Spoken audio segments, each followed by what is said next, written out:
yoga with Danielle. How are we all feeling today? My energy is slightly low. As you know, I've been doing a Superman fast, and food can take its toll on you, especially when you are training as well. But I am here, I'm surviving, and I couldn't highly recommend it enough, to be fair.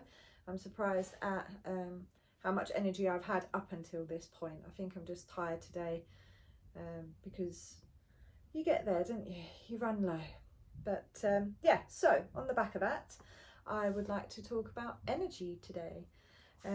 What is energy? Well, energy is how things change and move.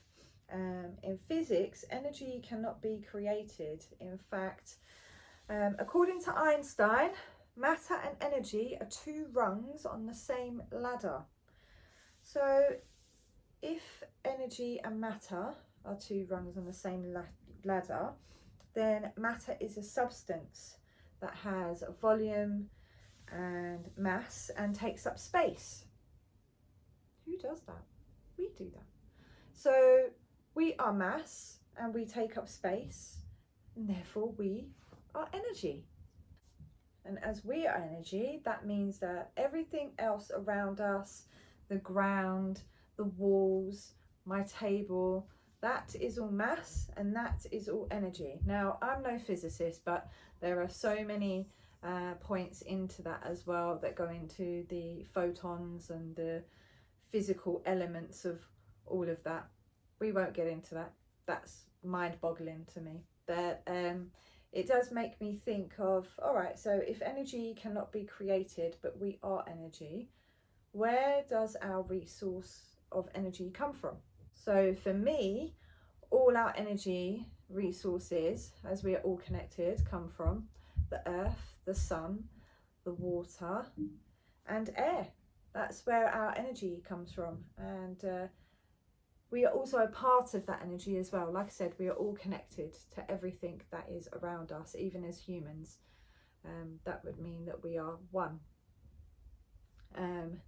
The only way to put that into context is if we are all one, we all feel this higher power, this higher energy within us. There's, how can I describe it?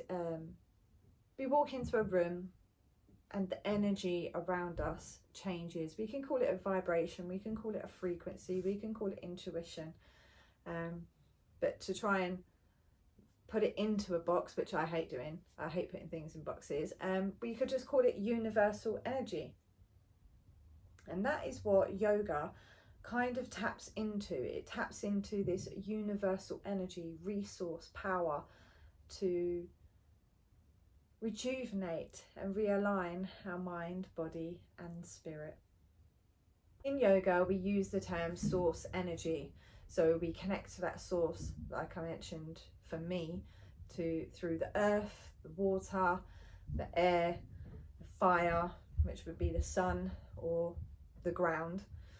And you would call that grounding, you would call that sort of tuning in, channeling the flow of energy. So in the physical practice, we would channel our flow of energy when we step onto the mat, and and then we connect to that source energy as well as our internal energy, and we use that to channel and flow through our bodies. We do that with the twisting and the turning, and that can release any internal blockages that we are having. So to allow this energy to flow, we will twist and turn our bodies, releasing blockages to our energy centers, which are also known as our chakras, which there are 7 of them.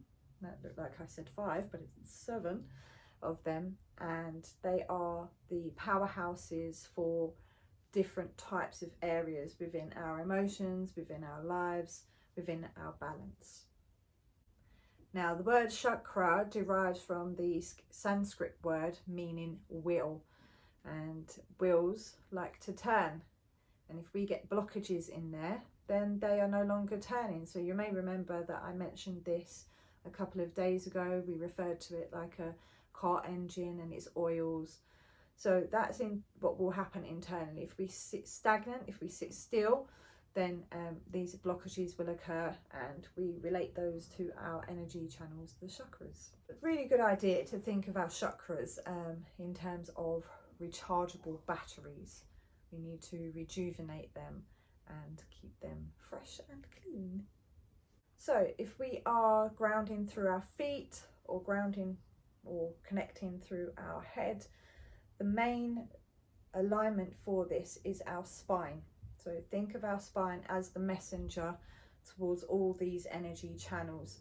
And that's why you'll see that a lot of movement in yoga incorporates the spine, stretching it out, moving it about to just release and channel the flow of energy through our center. In that essence, then we should find our balance. Now, when we talk about blockages in our chakras, they can become blocked up through things such as emotion, stress, and maybe even physical pain can then create those blockages within us. If our energy cannot flow properly, this can result in emotional or physical imbalance, even maybe say a mental health imbalance such as depression. We need to obviously get those flows happening again, and once we do that, this can help relieve and become a great tool in helping to alleviate those internal issues. Has come to join me while we're doing this. I think she needed a little bit of love, and we're going to give you that love. Yes, you're so beautiful. Okay, so after mentioning all these chakras, 7 of them, again 7 not 5, wow, keep doing that, I thought I would talk you through what each chakra is. And I'm going to use my phone for this because today my brain is not in its complete focal state and needs a little bit of help. So let's start with the first one, which is the root chakra, which is also in Sanskrit known as Muladhara. I don't even know if I've said that correctly, probably not. The root chakra represents our foundation and is based where our sits bones are, as they call them, so in the base of our spine. And it gives us the feeling of being grounded. When the root chakra is open, we feel confident in our ability to withstand challenges and stand on our own 2 feet. When it's blocked, we feel threatened, as if we're standing on unstable ground. So if you just think of times when you felt unsure about something, or you felt quite grounded in your decisions, that would be to do with your root chakra. So what this controls generally is our survival issues and financial independence, money and food. The next one would be the sacral chakra. So the sacral chakra helps inform how we relate to our emotions and emotions of others. So I would be quite attuned, I believe, to that one, because I'm quite a bit of an empath and I can really feel the energies of people when they're sad, when they're happy, etc. So it also governs creativity and sexual energy. Those with a blocked sacral chakra could feel a lack of control in their lives. The location of this is the lower abdomen, about 2 inches below the navel, so sitting around here. And what it controls, your sense of abundance, well-being, pleasure and sexuality. So the third chakra is the solar plexus chakra, otherwise known as Manipura. The third chakra speaks to your ability to be confident and in control of your life. Chakra is the solar plexus chakra, Manipura. This speaks to your ability to be confident and in control of your life. If your solar plexus chakra is blocked, you might feel overwhelming amounts of shame and doubt. Those with open sacral chakras are free to express their true selves. Where is this located? In the upper abdomen, in the stomach area, so across here. And it's where your diaphragm is, which is interesting because your diaphragm is probably what acts as your physical solar plexus chakra. Your heart chakra is the fourth one, Anahata.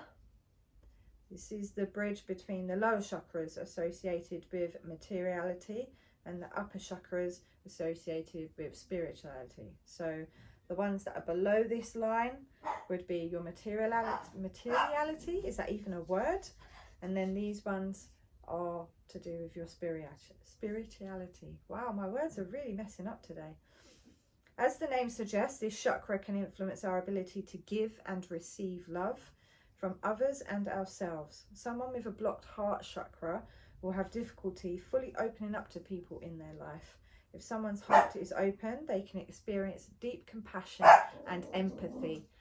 So of course, the heart chakra sits center of the chest, and yeah, is where we give and receive love, and you'll often find that we hold there when we're doing our meditations, as you will see shortly. Next up, throat chakra, Vishuddha, probably Vishuddha, I'd go with that. That's number 5. The throat chakra gives voice to the heart chakra and controls our ability to communicate and our personal power. When it's functioning at full capacity, it allows us to express ourselves truly and clearly. Someone with a blocked throat chakra will feel like they have trouble finding their words to say how they truly feel. Maybe that's how I'm a bit today. Maybe I need to do some work on that. So, located in the throat. And if you remember yesterday, we did the fish pose, which allows us to actually open up our throat as we lean our head back. There's a posture that works on that, and some meditation as well.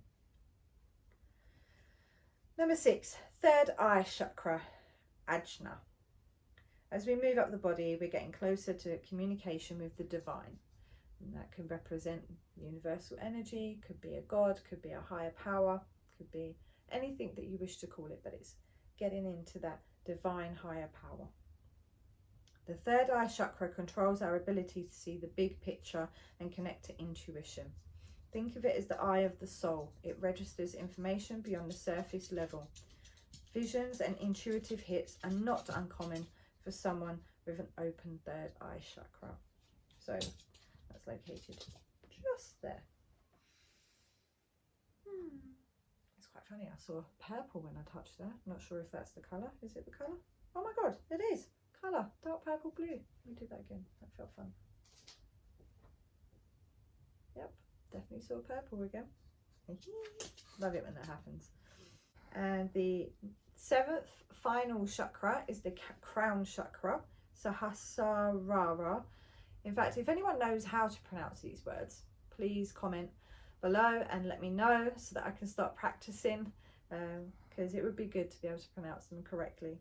The crown chakra, the highest chakra, sits at the crown of the head and represents our ability to be fully connected spiritually. When you fully open your crown chakra, something very few people ever do, you're able to access a higher consciousness, and this is generally accessed normally through meditation and breath work, not through the physical postures. The location is the very top of the head, like a crown. Do I look like a queen? And yeah, that's where you would channel source energy in through the top, and that would be all the chakras. And number 7 is my lucky number, so yeah, hopefully maybe I'll reach the crown chakra one day. So bearing all of what we just spoke about in mind, today I'd like to introduce you to the lotus pose, which I cannot do fully. I'm not that flexible, but it does entail you basically having your right leg up on your left leg and your foot more into the groin. Yep, that's about as far as I can get. And then your left leg would also come under or over and sit in the right groin. But that doesn't matter. It doesn't mean that we can't still practice and get there gently but slowly. This is going to be, well, the lotus pose is great for stretching the ankles and the feet and the thighs and the hips, but it's also predominantly a meditative pose, and that is what we're going to just take a moment to do today, is to meditate and go a bit more inwards, and maybe connect with those chakras a bit more in depth, so that maybe you could feel for yourself and just envision those chakras lining up and connecting and moving and flowing. So we are going to use the breath that we did a couple of episodes back, and we're going to place our right hand on our heart chakra, our left hand on our solar plexus. We can close our eyes.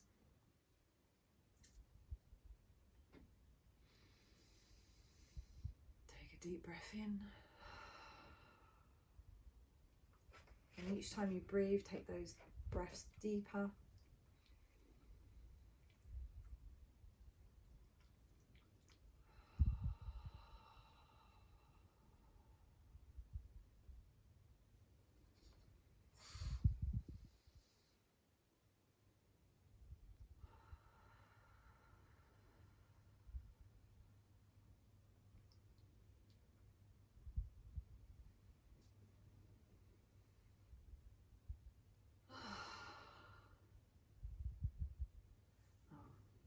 Good. I really do feel quite centered now. If you do have difficulty with this position, as some people do, especially if you're not particularly flexible, you can always get a block as well and sit on that. I've actually sat on this most of the way through the filming that we've done today, just to be a bit more comfortable. It just helps to help me sit up a bit straighter and keep my hips in more alignment. And yeah, thank you for today. I hope you've enjoyed that, and I hope to see you all again tomorrow.